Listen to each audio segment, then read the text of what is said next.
more of a price, I think, every time you do it. Towards the end. This is the thought about Tony and the Gaethje fight.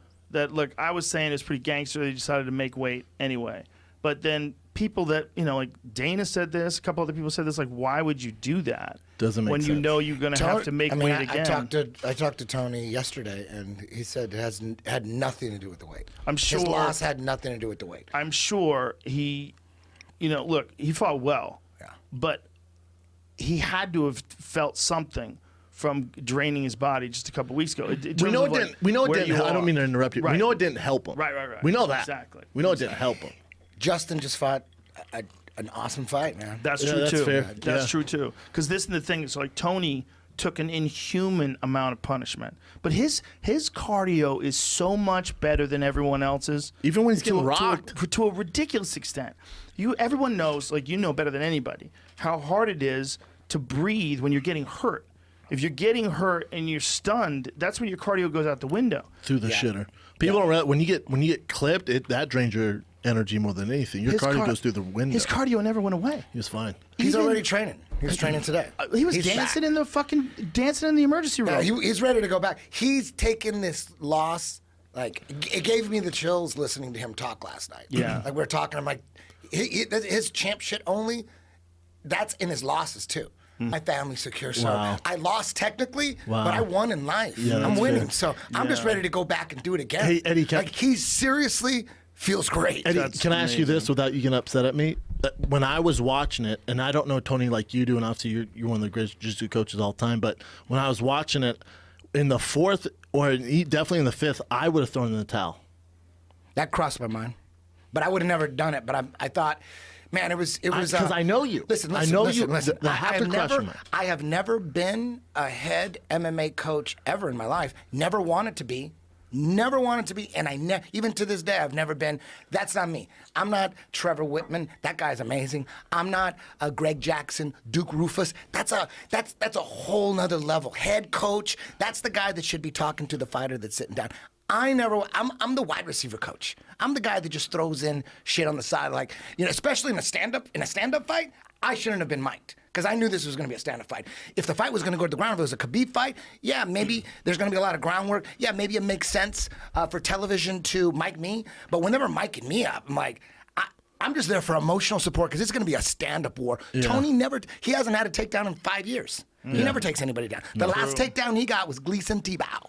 Think about that. He goes out there, and you know what he does? When the fight ends up on the ground, it's like from a scramble, someone took him down, Kevin Lee takes him down. That's where his jiu-jitsu comes in. We knew we were preparing for Khabib this whole time, which he was going to try to stay on his feet, obviously, and do his thing. And all of a sudden, 2 weeks before the fight, when it was April 18th, we get the opposite of Khabib. Such a dangerous and not only fight. the opposite in strategy, but the opposite and probably the heaviest-handed lightweight maybe ever. The most dangerous matchup for Tony. The most dangerous matchup. He lights people up with one shot. Yeah. So not even for 1 second did the camp think, oh, we got this one in the bag.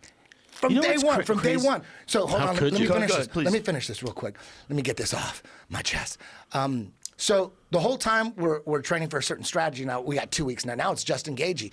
Would the smart thing be to do a totally change Tony's style, or say fuck it, let's try to outbox this guy? Do Tony. Tony wanted to fucking strike. Tony was like, I'm going to go out there and I'll box him. That was the plan.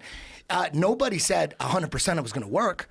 You know what I mean? So, and it was weird. It was everything about that whole fight was weird. When you get there and there's nobody in the arena and it's super quiet. I've been to about 150 UFCs. I've cornered a bunch of fighters in the UFC. It was the weirdest thing.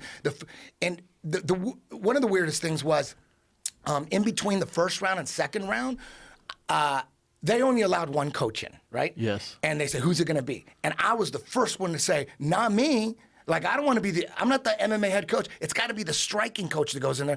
Everybody agreed, for sure. I'm like, I'm not going to be, it's always got to be the striking coach, the head coach, the guy that talks to him. I'm just the guy that offers suggestions. I've never wanted to be, never tried to be. So, Billy or Rashad, Rashad Holloway. Rashad Holloway is his boxing coach, and Billy is his Muay Thai coach. So one of them went in, I'm on the outside. I had nothing to say. all I could say was, Tony, you're looking good. That's it. You know what I mean? Did either of them consider throwing the towel? No, we didn't talk about it. I just had it in my head. I didn't talk about it. But this is what happened. So then the first round, in my eyes, at the event, I thought, okay, that could have went either way. Okay. Second round, at the very end, with 2 seconds left, he clips Justin. So after 2 rounds, I'm thinking, okay, now it's going to start to turn around. So at that point, after the second round, he knocked him down. If he would have 30 seconds, who knows what would happen? Who knows? But then at that point, now it's the third round. We're like, okay, man, maybe Tony's going to turn it around like he always does. So at that point, we weren't like thinking, okay, we got to take him down or anything like that. But after that fourth round, it was looking like, oh shit. And right when the bell rung after the fourth round, Rashad turns around and goes, Eddie, get in there. And I'm like, I wasn't ready for it, man. I wasn't ready to walk in there. So I walked in there going, what the fuck am I? I'm not an MMA head coach. This is the fourth round. He's hurt. And plus, dude, my car got broken into last week. They stole my glasses. I need my glasses. I'm pretty blind. Your glasses. So I didn't realize how cut up he was until I walked up to him. Like, okay, I'm supposed to give him advice. This wide receiver coach, like I'm the wrong, it was a mistake for me to go in there. Not a bad idea for you to go. It was a mistake. Drop the half guard. So I was like, at this point, I thought maybe that's pulling guard or doing some Imanari rolls works in the beginning when it's fresh, like the way Ryan Hall got BJ Penn. Remember Ryan Hall, BJ Penn? It was early. Yeah. He went for an Imanari roll. He was fresh. He leg locked him. If we're gonna do something like that, we have to strategize for that the whole camp, not just like, hey. So I'm in there going, at this point, he's hurt, he's cut up. A lot of things are swirling through my head, and I'm thinking, oh my God, what the hell? What is the best advice here? It's like, what is this quote? I need help here. I froze, and it's so quiet. It's so quiet. You know, there's no energy. You're like, dude, you gotta take this motherfucker down. You know, but it's so quiet. It's so goddamn quiet that everyone's like, you know, you're talking lower. It was just so weird. You're almost self-conscious? Yeah. Brian Callen just walked through the room. Brian Callen, just please let him finish because he's in the middle of describing what it was so like into corner it. Yeah. Tony Ferguson. I'm almost done. I'm almost done. No, I'm keep almost going. done. Keep going. So I walk in. The first thing I notice is he's cut up more than I can see from the corner. From my vantage point, I couldn't tell. He had a big cut under his right eye. And at that point, that's my brother, man. That's my brother. I'm thinking like, fuck. Like, maybe the best thing to do is stay on the outside for the fifth round and just get through this with no more damage. I was thinking maybe, because if he tries to shoot now and he's really tired and he's hurt, he could catch a knee coming in. I'm thinking, what kind of advice? And then I just said, you might want to try an Imanari roll. I don't know. I froze. I don't think you froze because that's not bad advice because everything else wasn't working. I've never been in that situation ever before in my life, and I don't want to be. I'm not the guy for that. I don't think you froze. I'm not the guy for that. I shouldn't have been in there. I'm always on the side. When I'm in the corner, I'm always on the side. You know what I mean? I'll throw a little emotional support. I'm not going to.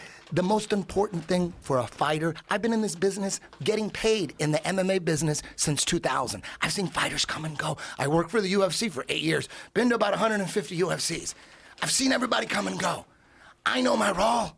You're not giving yourself enough credit. I'm not Duke Rufus. You're not giving yourself enough credit. Those guys, they're on another level. I am just, hey, if he takes you down, get that overhook and fucking hit that triangle. But that's me. That's it. But you're a fantastic jiu-jitsu coach. But I think you're also smart enough to know where your strengths lie, and it's in the jiu-jitsu.